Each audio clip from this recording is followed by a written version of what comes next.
رسالت مآب صلی اللہ تعالیٰ علیہ وآلہ وسلم کو حضرت بلال حبشی رضی اللہ تعالیٰ عنہ سے اتنا انس اور اتنی محبت تھی، بلکہ بلال اذان بلال سے اتنی محبت تھی، آواز بلال سے اتنی محبت تھی۔ روایت میں آتا ہے کہ ایک شخصیت ہے ابو محذورہ رضی اللہ تعالیٰ عنہ، جنہوں نے غزوہ حنین کے بعد اسلام قبول کیا، اور فتح مکہ کے بعد بھی آتا ہے۔ اور روایت دو طرح سے ہے، ایک طریقہ طرق یہ ہے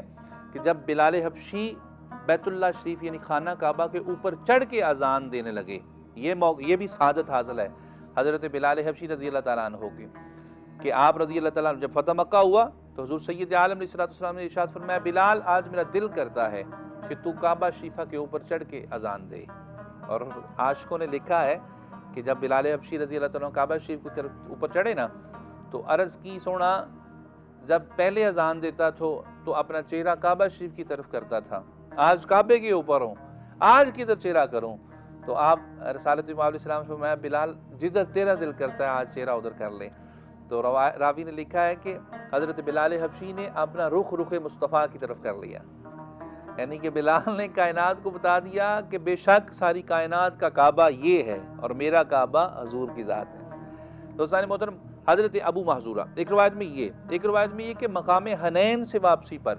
کہ ادھر بلال حبشی رضی اللہ تعالیٰ عنہ نے اذان دینی شروع کی اور ہم نے استہزاء کرنا شروع کر دیا، یعنی کہ مذاق کرنا شروع کر دیا، حضرت بلال حبشی کی نقلیں اتارنا شروع کر دیں۔ خدا کا کرنا ایسا ہوا کہ بلال ادھر اذان دے رہے ہیں، ادھر سے حضور سید عالم علیہ السلام کا گزر ہماری طرف سے ہوا، اور حضور سید عالم علیہ السلام نے ہماری نقلیں سن لی اور صحابہ کو حکم فرمایا ان بچوں کو پکڑ کے لے کے آؤ۔ ابو محذورہ فرماتے ہیں چونکہ ہمیں تعلیم ایسی تھی، ہماری تربیت یہ تھی کہ ہمیں سکھایا جاتا تھا کہ معاذ اللہ محمد صلی اللہ علیہ وسلم ہمارے دین کے دشمن ہیں، وہ شاعر ہیں، وہ مجنو ہیں، معاذ اللہ وہ جادوگر ہیں، اس لیے ابو محذورہ فرماتے کہ مجھے حضور سے سخت نفرت تھی، استغفر اللہ، لیکن حضور نے صحابہ کرام نے پکڑا، حضور کی بارگاہ میں لے گئے ہم چاروں کو۔ حضور سید عالم علیہ السلام نے سوال فرمایا کہ اذان کون دے رہا تھا؟ باقی تینوں نے پیچھے ہو کے اشارہ کیا یہ دے رہے تھے۔ حضور سید عالم علیہ السلام نے مجھے اپنے پاس کیا، ایک اشرفیوں کی تھیلی مجھے عطا فرمائی، اور ابھی تک میں حضرت محمد مصطفیٰ صلی اللہ علیہ وسلم سے توبہ نعوذ باللہ سخت نفرت کرتا تھا۔ ابو محذورہ فرماتے ہیں مجھے تھیلی عطا فرمائی، میں نے پکڑ لی، اور پھر حضور سید عالم علیہ السلام نے اپنا دست اقدس میرے سینے پہ پھیرا۔ حضرت ابو محذورہ فرماتے ہیں کہ سینے سے لے کے ناف تک جب حضور سید عالم علیہ السلام نے ہاتھ پھیرا، اب تک حضور سے اتنی نفرت تھی کہ معاذ اللہ میں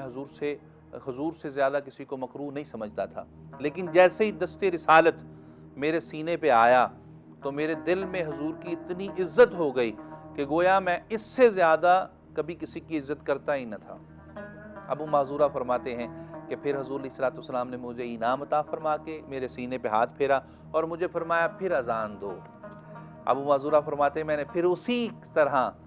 حضرت بلال حبشی رضی اللہ تعالیٰ عنہ کی آواز میں ان کی نقل اتارتے ہوئے وہی اذان کے کلمات پڑھے، تو حضور کو اتنے پسند آئے وہ کلمات۔ حضور سید عالم علیہ السلام نے حضرت ابو محذورہ سے محبت اور شفقت کرتے ہوئے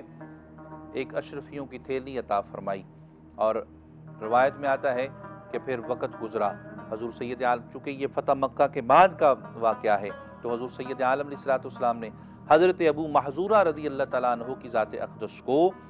مکہ شریف میں بیت اللہ شریف کا مؤذن مقرر فرمایا۔ اب دیکھیں کہ یہ وسیلہ کون بنا؟ ذات بلال حبشی، کہ بلال حبشی کی نقل اتاری